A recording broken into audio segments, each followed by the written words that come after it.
We had dinner together in London, and you were speaking about research that's being done on dimethyltryptamine. Yeah. Can you talk about that? Well, that's happening at Imperial College, and I recently attended an event just a few weeks ago with several of the volunteers in that project. And what's happening is they are legally being given DMT at Imperial College, which is one of the leading research institutes in the UK. And for the first time ever, they're not looking to find out what are the possible therapeutic outcomes of this. They're actually looking at the experience itself. It's very well known, anybody who's used DMT, I've used DMT multiple times, is going to have entity encounters. They're going to meet entities who may sometimes look very weird. They may be part animal, part human in form. They may be almost formless, but yet they speak to you, they communicate with you. And of course, the mainstream attitude, this is just rubbish, this is just your brain on drugs. Well, Imperial College, they're now testing that view. And what they're finding is that and something else, DMT, as I'm sure you know, Joe, is a very short-acting experience when you smoke it. It's about 12 minutes, maybe less. You're in there, you're plunged into a completely convincing, sometimes terrifying parallel reality. It's so confusing, you hardly know what's going on, and then you're out again. But you come out with a feeling that something's been downloaded to you. In Imperial College, they found a way to keep people in the peak state of DMT for an hour. They're delivering it through drip, through timed release, and they're keeping the volunteers in an hour in that state. So they have time to find their way around the DMT realm that they find themselves in. And the astonishing thing is that these volunteers, both men and women, are all coming back with accounts of meeting the same entities and the same world. And it has to raise the question, and I know Rick Strassman has been on your show. And kudos to Rick Strassman, because he was really the first scientist to work with DMT and human volunteers at the University of New Mexico. Rick Strassman is open to the idea that what happens with DMT is that it alters the receiver wavelength of the brain, and that it allows us to gain access to other realities, that these encounters are not unreal, that they're real, but they're real on a level that we can't experience in a day-to-day state of consciousness. We have to be in an altered state of consciousness in order to experience them. And ultimately, the aim of this project is to map the DMT realm.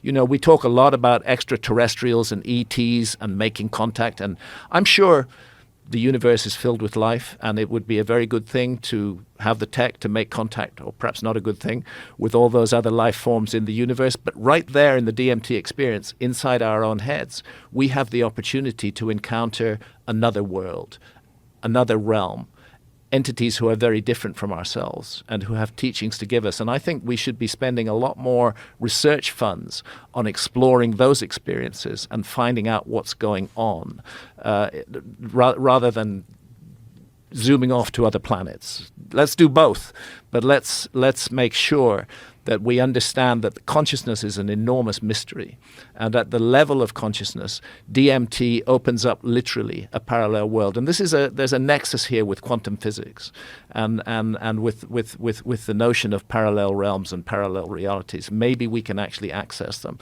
Well, the work at Imperial College ultimately is going to come up with some answers on that. And so much more cost effective. So much more cost effective. Traveling to other galaxies. Yeah. I mean, let's do that first. Yeah. Let's understand what we are. Let's understand what our consciousness is. Let's not just keep locked in this, we're here to produce, we're here to consume, we're here to buy cars. Sure, we're here, those are all part of our life today, but it's not all of us. We're much more mysterious, much deeper creatures than that. And psychedelics offer a doorway into another way of exploring human consciousness. And when we do that, we find that there are unseen realities all around us that can be made visible in a deeply altered state of consciousness. And yes, in terms of research funds, it's so much cheaper than trying to, fly off to Mars or wherever. I'm not saying we shouldn't do that. I'm just saying that if we're going to do that, we need to explore the mystery of consciousness. And if we're going to if we're seriously going to engage with the ET abduction phenomenon, with extraterrestrial, so-called extraterrestrials encounters, we must recognize that fundamental to this is consciousness. It's not just physical contact. There's consciousnesses involved. I wrote a book back in 2005 called Supernatural Meetings with the Ancient Teachers of Mankind. And it is astonishing, Joe, how encounters that were described as encounters with elves and fairies in the Middle Ages, encounters that shamans to this day describe as encounters with spirits, that all the characteristics of those encounters apply to encounters with so-called extraterrestrials today. It's as though in each generation, each civilization, we construe experiences according to our cultural background. So they called them fairies and elves in the Middle Ages. Shamans called them spirits. We call them ETs today. But if we're really going to crack this problem, and it is a problem, and it is a mystery, I'm not dismissing it, it's a very important mystery. If we're going to crack it, we're going to have to use psychedelics to explore the mysteries of consciousness.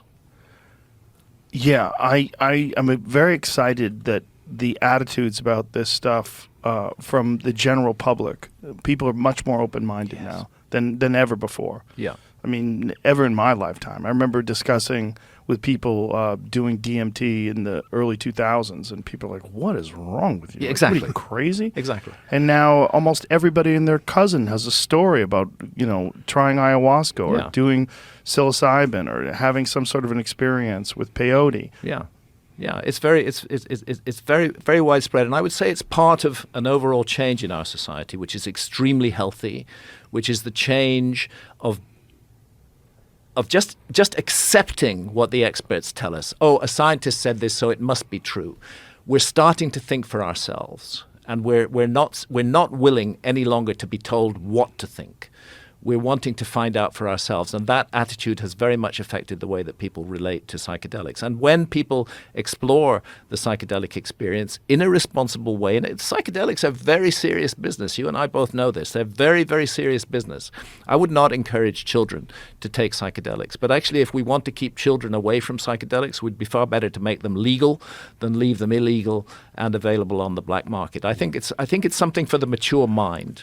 But I regard it as a fundamental human right of adults to be able to explore our unconsciousness so long as we do no harm to others. And I see this attitude spreading much more widely in society. What the hell is that guy in a suit?